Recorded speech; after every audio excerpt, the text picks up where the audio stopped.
You just pushed all man. My shoes squished as I walked down endless corridors to find Jamie. He's sitting up in bed, chatting to a pretty nurse when I walk in. He's still wearing the ugly hospital gown, and his face brightens when he sees not just me, but the plastic carrier bag full of clothes. I'm relieved to see that he's no longer wired up to the drip. The nurse smiles at me from across the bed. She's young, one of those timeless faces that remind me of actors in the old Hollywood films. Maybe Ingrid Margren. I'll get you the paper so you can get discharged, she says, bustling off. Jamie watches her leave and turns to me, his bright expression vanishing. God, Lips, are you okay? You look like you haven't slept all night. That Jim was standing by the gate when I left the house this morning. I told him to piss off. I'm so angry, Jay. What is his problem? His eyebrows almost disappear into his air and he grins. That's the Libby I know and love, he laughs. I'm glad you told him. I laugh too. You should have seen his face. Maybe we should call the police. I shake my head vigorously. No, I don't think we need to do that. We just need to let him know he's not going to win. He obviously not all there. I tapped the side of my head. He told me the Heywoods don't have a daughter. Really? What a strange thing to say. I thought that. The little bedroom has a few toys and things in it, but there are no photographs of a child or a young girl, unless they come away without their daughter. Maybe they use it as a boat hold or something, an adult-only space. Jamie shrugs as though he couldn't care less, and I sink onto the chair next to his, exhaustion washing over me. Are you sure you're okay? He asks. You look a bit pale. I've been throwing up, I say miserably, suddenly feeling drowsy and unattractive after standing next to that beautiful nurse. A spot swells on my chin, and I press it self-consciously. Sweetheart. He climbs out of bed, and I stand up so that we can hug. He knows how much I hate being sick. It's one of the hardest things that I find about being a teacher. Trying not to panic when a stomach bug sweeps around the school like the plague. I pull away from him. I'll probably caught it from you. His mouth twitches. Can you catch E. coli? I pull a face. Of course you can. I don't need to blame someone. He laughs and holds me closer to him. The neon gown is warm against my cheek, and I can feel the cushion of his hairy chest underneath it. I sag against him, relieved that I don't have to spend another night in that house alone. Let me get my clothes on, and then we can get out of here, says Jamie, trying to wiggle his bare bottom at me through the slit in his hospital gown. I can't help but giggle. You're an idiot, I laugh, but he's my idiot, and he's coming home. Well, it's not your home, but, I mean, you're like, let her have her moment. Really? As we're heading back to the highway, I tell Jamie about the sheep skull in the low voice so the taxi driver can't hear us. It freaked me a bit. It freaked me out a bit, I admit. Finding it when I did, it was odd, really. As though I was meant to see it then. What do you mean? There's an edge to his voice. I hesitate. It's been playing on my mind. But to say it aloud would make me look neurotic. Well, I never noticed it before. Only last night when I was about to spend the night alone. It's just a coincidence, he says, finally, resting his head on the back of the seat. He still looks a bit peaky. I don't like to say any more, so I fall silent for the rest of the journey. The rain is coming down in sheets, and the sky is charcoal. Even the trees look threatening with their broad branches stretching out towards the car like bony fingers. The lane is deserted as the taxi pulls into the driveway. There is no sign of Jim. Maybe my words have frightened him away, or more likely he doesn't want to hang around in the pouring rain. As we rush to the front door, coats pulled over our head, we can hear the sea roaring in the distance as it angrily thrashes against the shore. The dash from the car is enough to soak us, so I immediately run upstairs and change into my PJs, even though it's not even lunchtime, and wrap my dressing gown around me as we huddle on the sofa. It's nice to be back, says Jamie, turning on TV. Not fun having to spend part of the holiday in the hospital. The room is dark with no sunlight flooding through the windows, and I snuggle up next to him, thankful that he's here with me. I'm quite looking forward to going home, though, Liv, aren't you? It's been nice living someone else's life for a while, but I'm looking forward to getting back to reality. I smile non-committedly and pull the cashmere throw over us. It's cold in here. Jamie, as though reading my mind, gets up to light the wood burner. I feel the same about returning home. I've been feeling uneasy since Leisure Point. Tara's life has morphed in front of my eyes now that I know about the antidepressants. Of course, I realized that not everything was hunky-dory. What with them having a seriously ill daughter, it normalizes her somehow. Makes me realize she's not immune to the things that plague us morals, despite her worth and beauty. She's just like the rest of us. Is she? Okay, I got your phone, I said, suddenly remembering as Jamie sits back down. I reached into the pocket of my dress gown and handed it to him. I notice how his eyes eagerly slide over Hannah's message and how his thumb quickly swipes the screen so that he can read her remaining words. His fine eyebrows knocked together in his eyes, and then his eyes find mine. I can see something registered there, something dark, anger maybe, or fear. Everything okay? I asked. He's about to. Is he? Do y'all think he gonna let us? Drop it in the comments. He nods, smiles, but it doesn't reach his eyes. All fine. I'm intrigued to know what the message says and why he seems troubled by it, so much that I'm unable to concentrate on the TV. The Catch a Thief is on the broadcast channel. A film was seen numerous times before, and usually is familiar and comforting as a cup of tea. Not today. The words, "I know you won't tell anyone," roll around inside my head. And it's how to say some kind of threat. That would explain the fear I'm now certainly not sorry in Jamie's eyes. But how can I bring it up without making it obvious I seen the text? Jamie pulls me farther into him, his legs resting on the coffee table, crossing at the ankle. His thick socks are baggy at the toes and look too big for his feet. The fire flickers, warming the room, and soon my eyelids feel heavy, my body relaxing, knowing that Jamie is home, safe and well. When I open my eyes, Jamie no longer next to me, the film still playing, Grace Kelly's beautiful face lighting up the screen. I sit up, fear spreading over my body like a rash. Where is he? I kicked the throw off my legs and went to the kitchen. Jamie's leaning against the bifold's door, surveying the weather as Ziggy prances about the line. "What are you doing?" I shiver. The door's open slightly, enough for Ziggy to get back in, and I pull my dressing gown farther around my body. Ziggy needed a pee. We should take him for a walk, really, but I'm still a bit weak. He looks cagey, and I notice the phone lit up in his hand. Has he been calling Hannah? "All right," I said. "Thraw, well, we need to get some food, too. I no longer trust what's in the fridge after you were poisoned." Jeremy shoved the phone into the back pocket of his jeans. "I wasn't poisoned on purpose.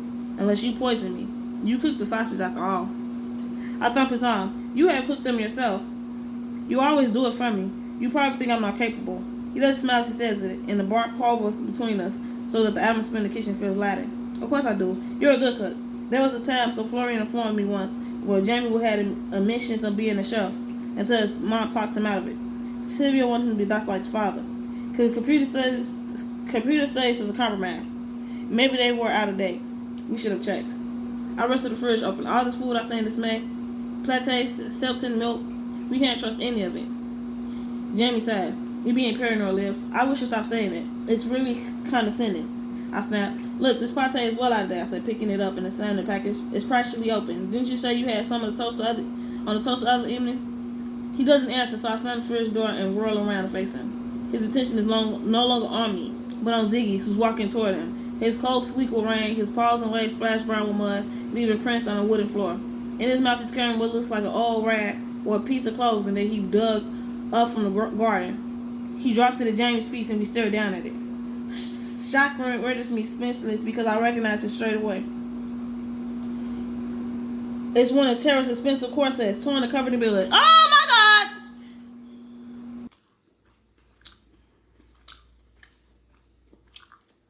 Chapter 13.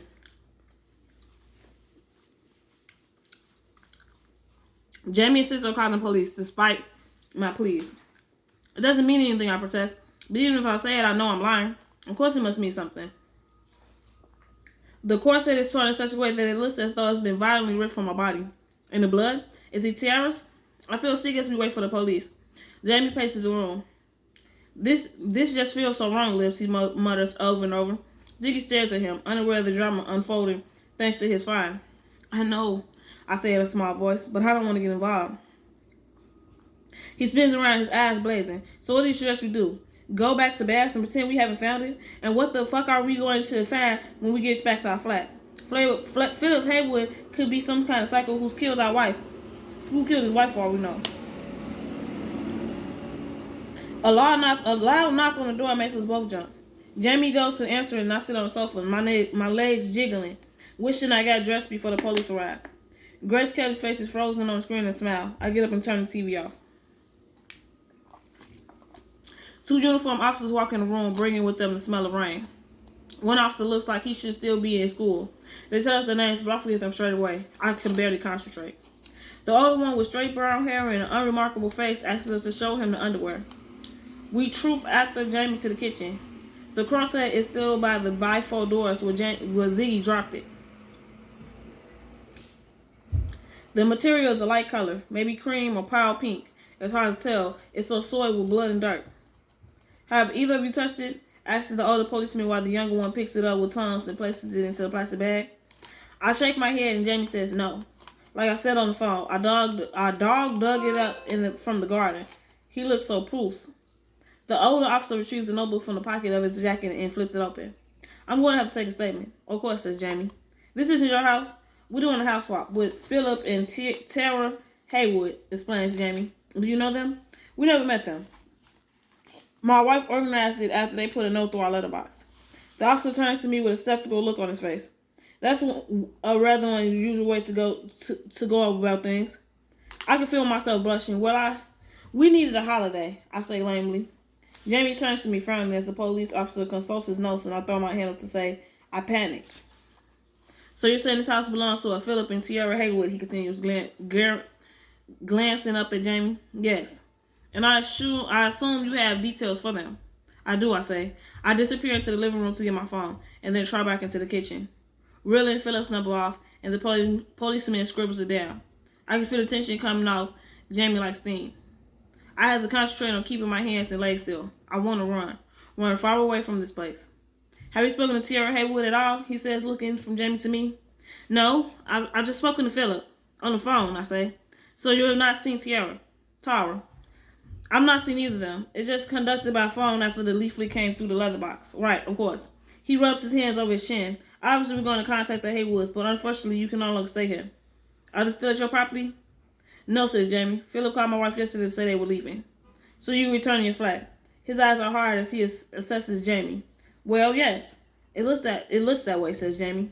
That might be for the best. But we would still need to talk to you again. And we need you to give us the keys to this house and your address and bath. Jamie gives the officer our address.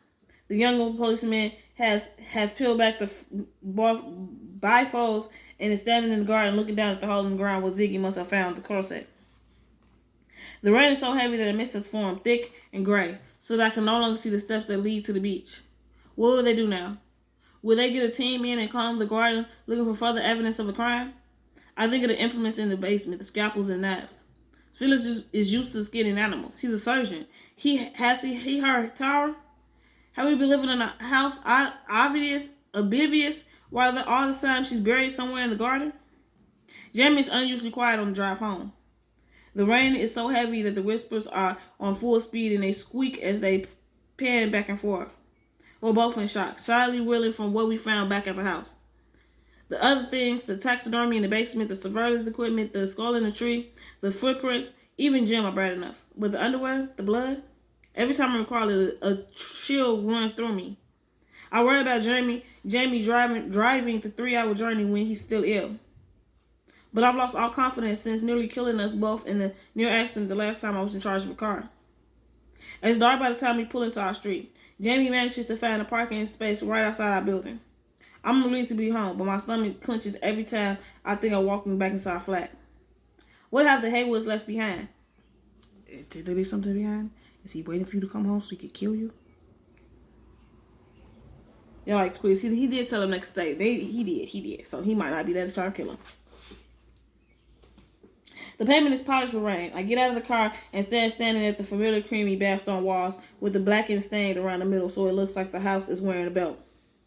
Evelyn's lamp glows from behind her lace curtains. I can just about make out her silhouette. Sitting in the chair by the window, her knitting needles no doubt clanking away. It's reassuring to see her. She barely sleeps, so she told me once. I peer over the railing to our basement flat. The windows are dark. I sigh with relief. Heywoods must have already left, if Tara was ever there, that is. It did cross my mind earlier to ring Phillip's mobile, but when I voiced it to Jamie, he told me to let the police handle it. I stand with Siggy as he sits on the wet pavement under the street lamp, his tail wagging half-heartedly. The rain drops shimmer under the light. Jamie drags our suitcase toward me. Home again, jiggity jig, he says. It's something we always pray whenever we've been away for longer than a day. Like a talisman. I know he's hoping that we'll be lucky now. As he asks, you definitely think they're left. I bloody hope so. Oh, Jay, what a nightmare. He leans in and kisses me tenderly. His eyes high, and then he takes a deep breath as though bracing himself. I squeezed his hand in reassurance as I followed him through the stairs gingerly, expecting Phillip Heywood to come storming out of our front door at that moment, maybe with a scalpel. Jamie throws me a wan smile as he turns the key in the lock. My heart is in my mouth, terrified of what we might find. He pushes the door open and I follow with anticipation, surprised by how narrow our hallway is, how cramped our living room and kitchen, even though it's the past I always thought they were generous for a 2-bedroom flat. After living at the hideaway for 5 days, I become used to all that space. Girl, it was only 5 days. How you... I let Ziggy off his lead and he charged in and out of rooms, happy to be home. Everything seems to be in order, says Jamie, relief, standing in the middle of the kitchen and glancing around the wooden IKEA units. They look tatty after the stick gloss of the Heywoods designer kitchen. My eyes go to the chip in the black laminate worktop, the missing towel above, or nah, Tara did, because I was gonna say the husband could be dead.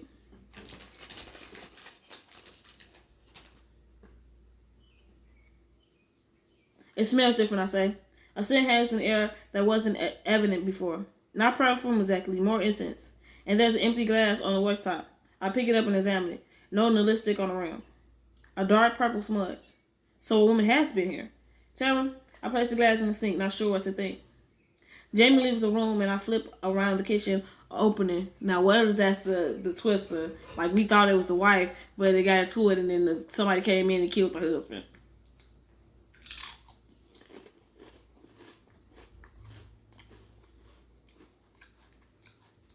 Apart from the glass, nothing is out of place.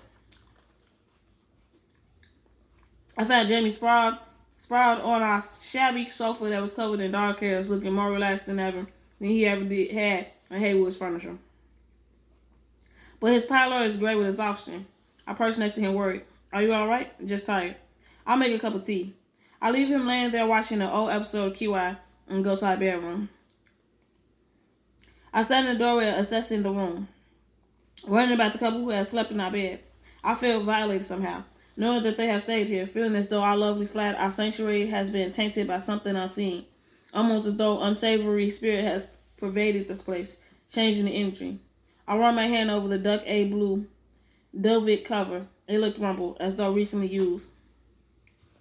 In a sudden frenzy, I pull the cover from the duvet and rip the sheets from the bed, blowing it all up and shoving it into the washing machine.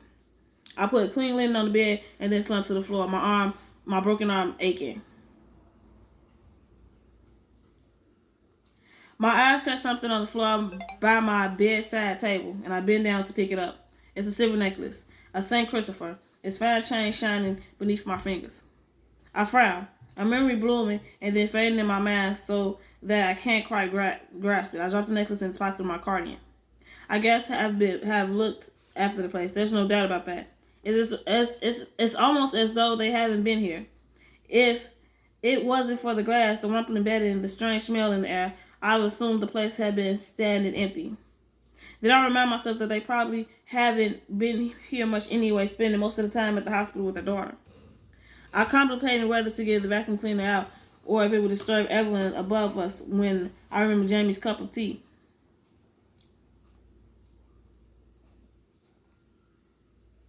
Then I hear a shout coming from the spare bedroom. I dart in there. What is it? What have you found? Jamie standing off his desk, shaking his head in confusion. I think they stole my work for it. It's gone. The client list I was building, their names, how much they owe me. Don't you have records on your computer? Of course I do. He sounds as exhausted.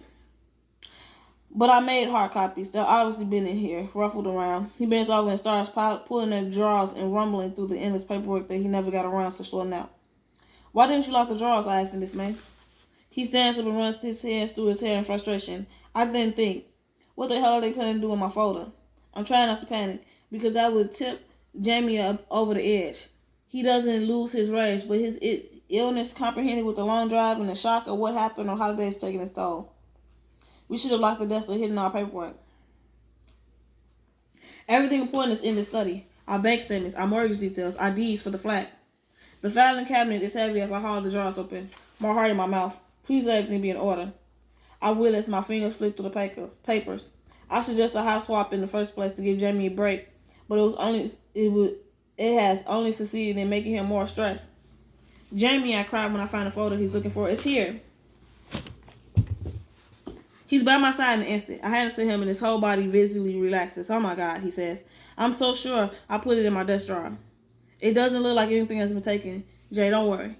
But later, as we lie in bed listening to the comforting sound of the bad traffic outside our window and the occasional ambulance siren, I know that my fears of the hideaway went slowly down to PTSD.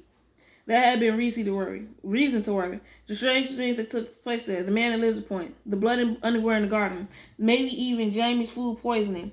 It's all connected somehow. And despite Jamie's protections to the contrary, after the way he overacted about the photo, I know deep down he thinks so too.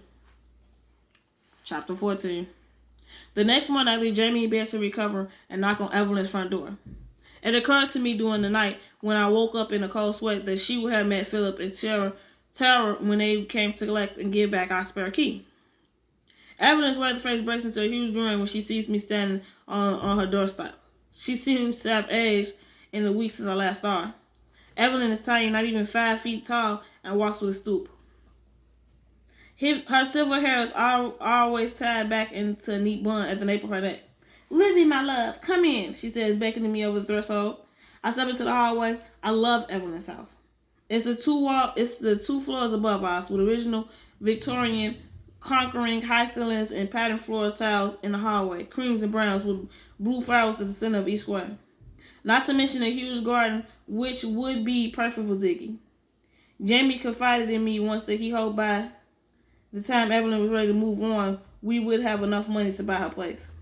I know his move on was really an impetism, but the thought of Evelyn dying is too upsetting to think about.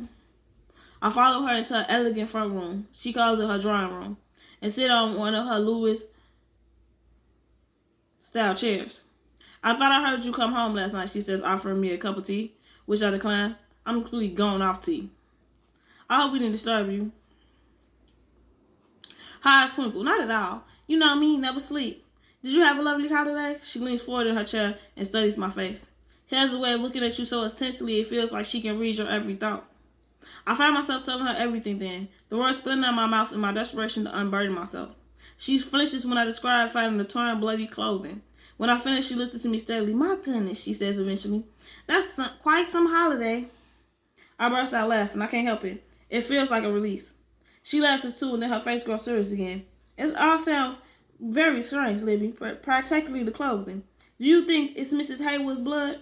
I fidget.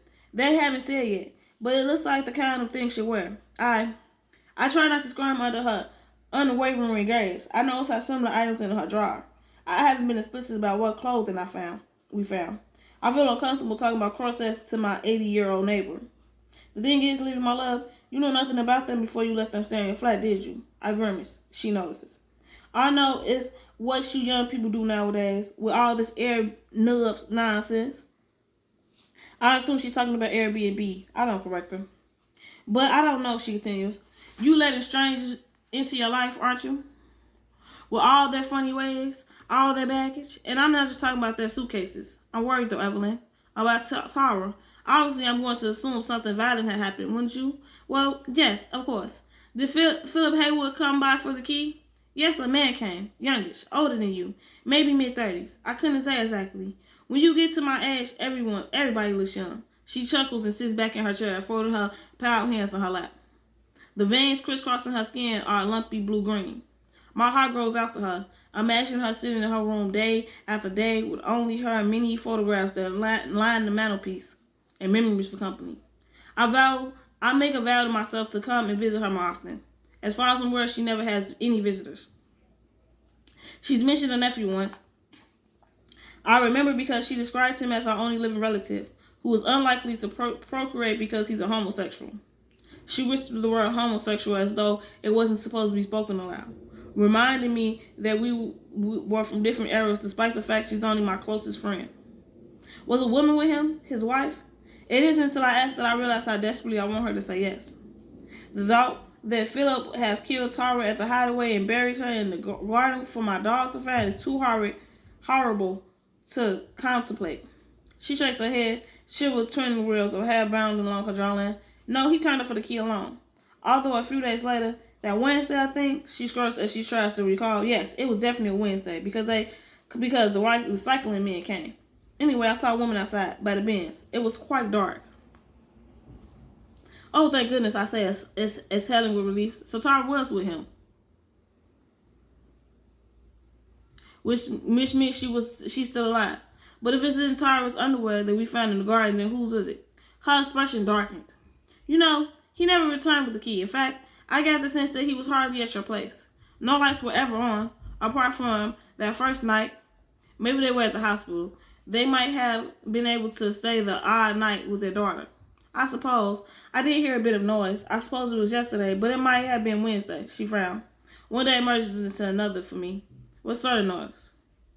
A bit of shouting, a sort of scuffling, banging. I think they might have been having an argument. I heard a woman's voice. It could have been about the daughter. Stressful time, I'll imagine. Perhaps, she says. But I can tell by her expression that there is something she's not telling me. I crane forward in my seat. What is it, Evelyn? She shakes her head again as to dispel any unpleasant or uncharitable thoughts about Phillip Heywood. Nothing, really. He just seemed a bit odd, that's all. A bit agitated. But, of course, he probably worried about his daughter. Or he worried about getting caught about killing his wife. I fell in on the phone call and how he left earlier than planned. Maybe he forgot to take a key in his hurry, I say, trying to swallow down my alarm that he still has access to our flat. Maybe I should just draw up a contract. I've been too trusting, assuming there would be no issues if there was a swap. She nods in agreement, but her kind eyes are troubled, or maybe puzzled.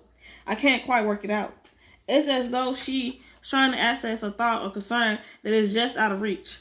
But I don't want to probe too much, just in case it has nothing to do with Phillip Heywood at all. As I go to leave, kissing her papery cheek, she places her crinkly hand on my arm and says, her voice serious, I will get those locks changed, Libby love, just to be on the safe side. The locksmith is here within hours and I relax a bit, knowing Phillip Heywood can't get in. I try to ring his mobile a few more times, but each time it just rings out. I can't resist searching the Cornish newspaper to see if there has been any development, any arrest made, anybody's discovered, but every time there's nothing about Phillip Heywood, Tier or other hideaway. I consider Googling him for his office number, but I'm worried that it all looks as though I'm stalking him. And he has his daughter to think about. He's bound to be tied up looking after her. After all, as far as I'm concerned, he hasn't done anything wrong. Anyway, like Jamie said, it's up to the police now. And the next chapter will be a chapter, brand new chapter. We ain't leaving in the middle of a chapter. Look at me, y'all.